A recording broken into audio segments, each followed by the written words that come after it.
બોટાદ જિલ્લાના પાળિયાદ ગામના મધ્યમ વર્ગની ખેડૂત દીકરી મિનલે 99.98% સાથે રાજ્યમાં બીજો અને જિલ્લામાં પ્રથમ ક્રમ મેળવ્યો છે। તેના માતા પિતા ખેતી કરીને દીકરીને ભણાવી રહ્યા છે। મિનલે તેની સફળતાનો શ્રેય તેના માતા પિતાને અને શાળાના શિક્ષકોને આપ્યો હતો।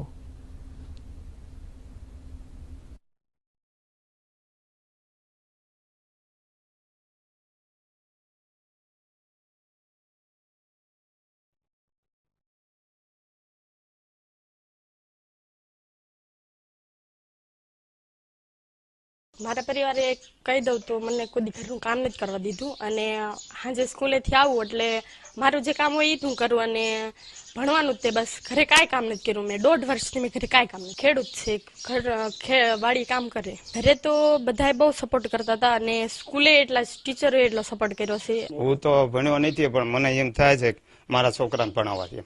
તકલીફ તો પડે પણ કરવું પડે, શું કરું। બહુ આનંદ થયો મને।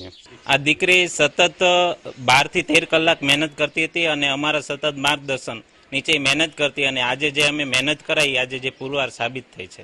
આ દીકરી ખૂબ જ નિમ્ન પરિવાર એટલે કે ખેડૂત પરિવારમાંથી આવે છે અને સતત મહેનત કરતી જે આજે પુરવાર થઈ છે, સાબિત થઈ છે। આજે એચ